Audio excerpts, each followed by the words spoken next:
She was just a maid struggling to survive. He was a wealthy man living in comfort. Their paths were never meant to cross, but fate had its own plans. One unexpected night changed everything. Love wasn't part of the plan, yet it bloomed in silence. And just when happiness felt close, a sudden twist threatened to destroy it all. Would love endure the trials ahead? Settle in and discover this unforgettable story. In every African household, a mother's deepest wish is to see her child happily married. For Nelson's mother, this desire had grown into a constant concern. Nelson, a young and accomplished businessman in Lagos, had everything except a wife. One evening, after a long day at work, he lay on his bed scrolling through his phone when it rang. He saw the caller ID and sighed. It was his mother. He hesitated, then picked up. "Mama, good evening." "My son, how are you?" Her voice carried warmth but firmness. "I'm fine, Mama. How's your health?" "We thank God, my son. But when will you marry? You know your cousin Damien already has a wife and child. Even Chika, James, David, they're all married now." Nelson sighed. "Mama, please, let's not go into this again. If you can't find a wife in the city, I'll go to the village and find a good girl for you." He chuckled. "Mama, I'm not marrying a village girl. I need someone who matches my level. And you know I've been seeing someone. Once I'm sure about her, we'll visit her parents." Winnie had known nothing but hardship. Orphaned young, she had no family, no safety net. The orphanage was a place of suffering. The caretakers were cruel, and older children were often treated like servants. At just 14, she overheard a terrifying conversation.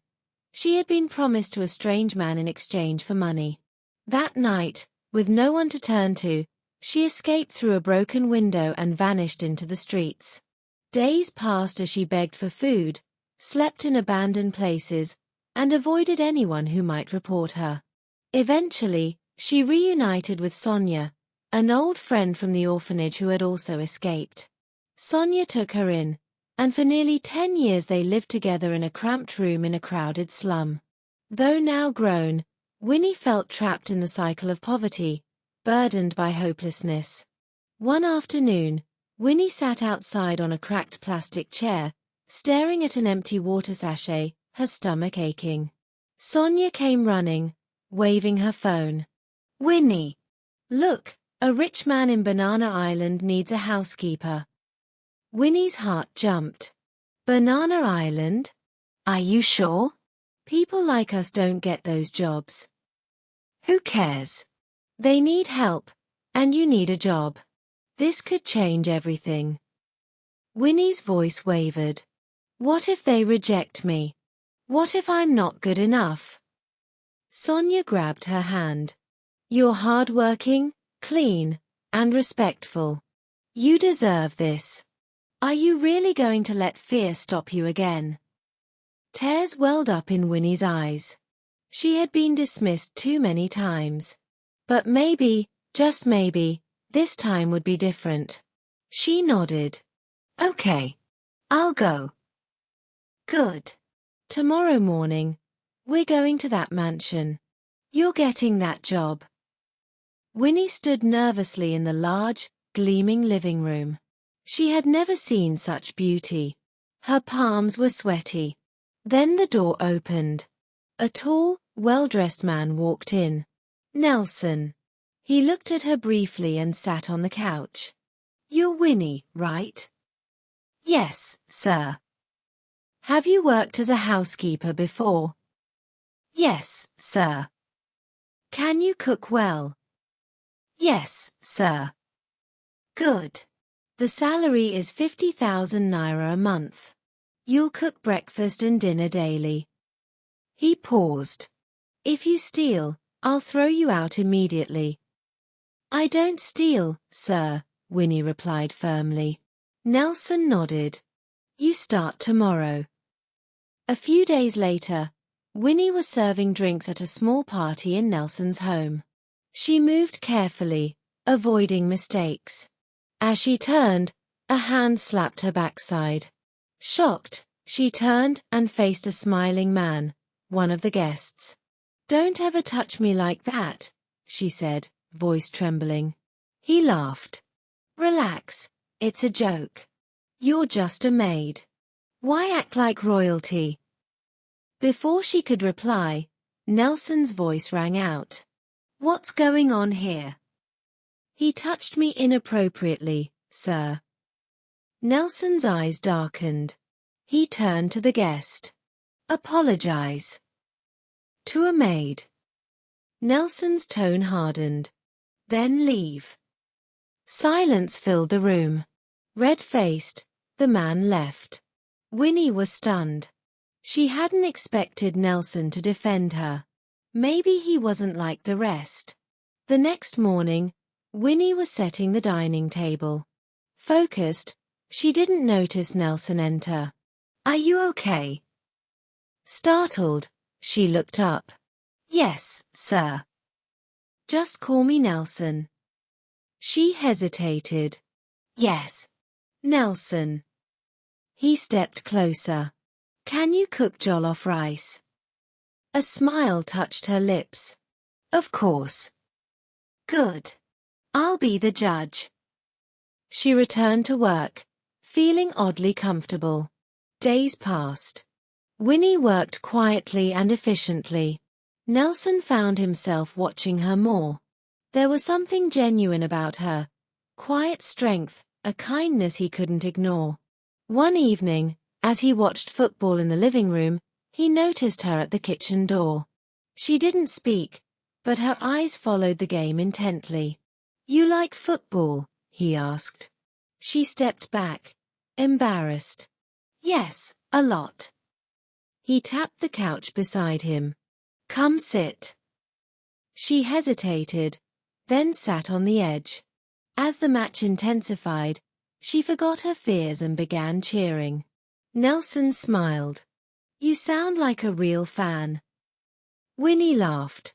"I love football." For the first time, Nelson saw her truly smile, and something inside him shifted. Then his mother arrived, unannounced, as always. Nelson respected her deeply, so he didn't complain. At dinner, she took a spoonful of soup and paused, eyes widening. "Who made this delicious soup?" Nelson wiped his mouth. With a napkin in hand, Nelson's mother turned to Winnie, who stood by the dining table pouring juice into glasses. "This girl can cook," she said warmly. Winnie blushed. "Thank you, Ma." Nelson's mother quietly observed the way her son looked at Winnie. There was something different in his eyes, something tender, something she had never seen when he was with Tamara. A knowing smile formed on her lips. She leaned in close to Nelson and whispered, "This girl is well-mannered. A man who overlooks love for status will end up alone." Nelson frowned slightly. "Mama, please." She patted his hand and smiled. "Open your eyes, my son, before you lose something precious." Though he didn't respond, her words echoed in his mind. One Saturday morning, the sharp clack of high heels echoed through the hallway. Winnie, cleaning the shelves, looked up to see a tall woman in a tight dress holding a designer bag. The air was suddenly thick with her expensive perfume. It was Tamara, Nelson's girlfriend. With a confident stride, she entered the living room, dropped her bag on the couch, and threw her arms around Nelson. "Baby," she said loudly, grinning. Nelson barely reacted. "Tamara, you're back." She sat beside him, her eyes bright. "Dubai was amazing. You should have seen the malls. Insane shopping. I got this bag, limited edition." She flipped her hair proudly. "Babe, you have to take me on the next trip." Nelson, eyes still on his laptop, replied, "We'll see." She frowned and tapped his arm. "By the way, I need 5 million naira." His eyes lifted. Tamra, you just got back from a Dubai vacation and now you're asking for more money. She laughed and lightly touched his cheek. Who are you and what did you do to my boyfriend? Nelson sighed. Come on, Tamra. Don't be dramatic. I'll send it. Winnie, still dusting nearby, saw everything. Nelson's voice lacked warmth. His smile was forced. He didn't look at Tamra the way a man in love would. Winnie looked away, but in her heart, she knew Nelson was tired. He just hadn't figured out how to let go. One evening, Nelson's company celebrated a big business deal. Drinks flowed freely. By the time he arrived home, he was drunk. Hearing the car door slam, Winnie rushed to the entrance. Nelson stumbled in, his tie loose, eyes hazy. Sir, are you okay? She asked, moving to help him. His gaze lingered on her longer than it should have. A small smile curved his lips. You're beautiful, Winnie. She froze. Sir, you need to rest. Then, without warning, he pulled her close and kissed her. Her heart raced. Everything blurred. It was wrong, but the moment had taken control. That night changed everything. The next morning, Nelson woke up and saw Winnie beside him. Reality hit like a storm. Sitting up, he ran a hand down his face, regret sinking in. He had crossed a line. Weeks passed. Winnie, feeling increasingly unwell, began to worry. One morning, as she served Nelson breakfast, nausea overwhelmed her. Her hands shook, the plate slipped and shattered. Without a word, she ran to the bathroom. Nelson, alarmed, followed. When she returned, pale and quiet, he asked, "Why didn't you say you were sick? Go change. I'm taking you to the hospital." At the hospital, the doctor walked in with a gentle smile. "Congratulations, Winnie. You're pregnant." Her hands turned cold. Nelson's voice dropped. "I hope this isn't from that night." Winnie's lips trembled. She nodded. "It is, sir." They left the hospital in silence, the weight of the news hanging between them. As they arrived home, Nelson's mother and Tamra stood outside. The gate was open, but the house still locked. Seeing their somber expressions, Nelson's mother asked, "What's wrong? You both look like you've lost someone." Before he could speak, Tamra rushed over and took his arm. As they walked toward the door, Nelson stopped, turned to his mother, and said quietly, "She is pregnant." Tamra froze. Her hand dropped. "What?" she snapped. She turned to Winnie, eyes blazing. "If she's pregnant, send her out. Let her find the man who did this." Winnie's head bowed, her chest heavy with shame. Nelson said nothing, his silence deepening the tension. His mother stepped forward, unlocking the door. Once inside, she turned to Winnie, her voice calm but curious. "What a surprise." Tamra pointed accusingly at Nelson. "Wait. Are you telling me you slept with the maid?" Nelson rubbed his face, defeated. "I'm sorry, babe. It was a mistake." Tamra let out a sharp laugh. "A mistake? You disgust me." Nelson's mother suddenly clapped loudly, grabbing everyone's attention.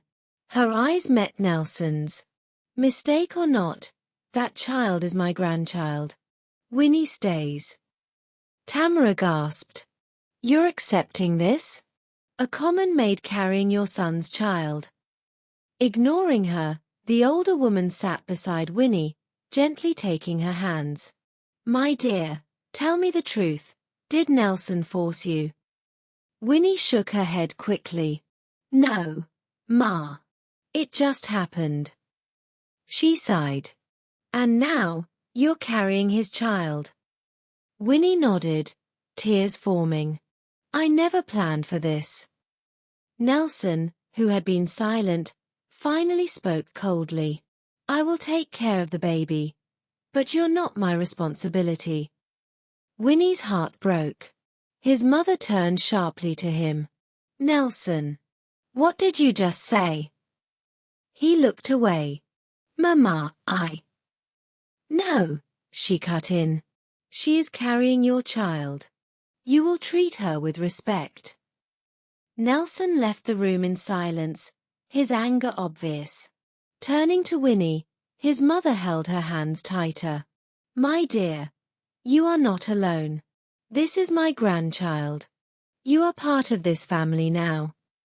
Winnie's tears slipped, but she blinked them away. She had never known what it felt like to belong. A few days later, Sonia visited.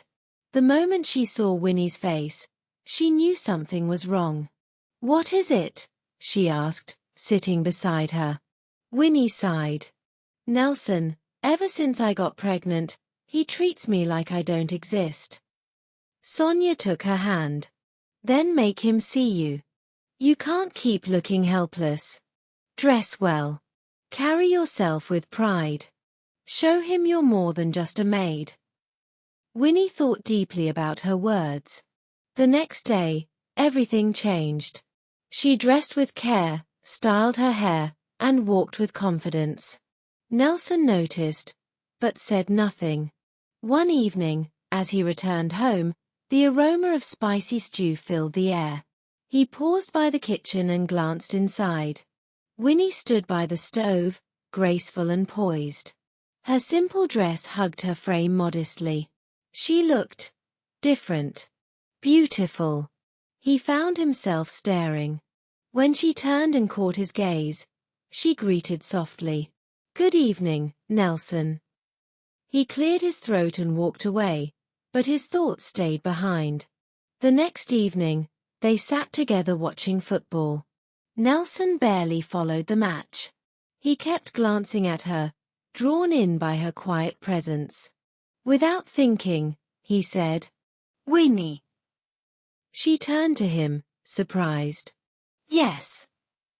He hesitated, then spoke. I never thought I'd say this, but I think I feel something for you. Her heart skipped. You do? Yes. He wasn't smiling. He wasn't joking.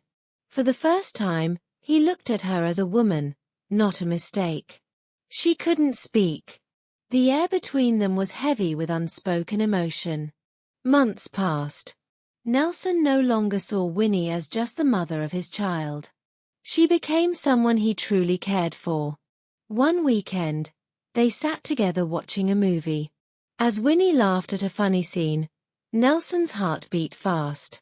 He reached for popcorn, then began coughing. Panicked, Winnie jumped up and rushed to the kitchen. But when she returned, she froze. There he was, kneeling, holding out a ring. His eyes searched hers. Will you marry me? Her hand flew to her mouth. Oh my goodness. You scared me, Nelson. Then, through a teary laugh, she said, Yes. Yes, I will marry you. He slipped the ring onto her finger and pulled her close. Unseen, his mother had stepped out of the guest room and witnessed it all. Tears in her eyes, she whispered, I told you, my son. This girl is a blessing. Nelson looked at her, then at Winnie, his fiancée. She is, he said. That day, he felt a peace he had never known. Months later, Nelson and Winnie stood before family and friends, exchanging vows. What began as an unexpected twist had grown into a love story neither of them saw coming. Winnie, once a struggling orphan, had found a family. Nelson, once blinded by class, had discovered love beyond status. As they sealed their vows with a kiss, Nelson's mother clapped joyfully. Winnie leaned into him and whispered, Thank you for choosing me. Nelson smiled. I should be the one thanking you. Their love had been tested, but it endured. This story reminds us that true love isn't about wealth or status. It's about seeing the beauty in someone's heart. Nelson almost lost it to pride. But in the end, love found its way. What did you think of this story? Share your thoughts in the comments. I'd love to hear from you. Another heart-touching story is coming soon. Make sure to subscribe and turn on your notification bell so you'll be the first to know when it's out. If you enjoyed this, don't forget to like and share it with your friends. Thanks for watching.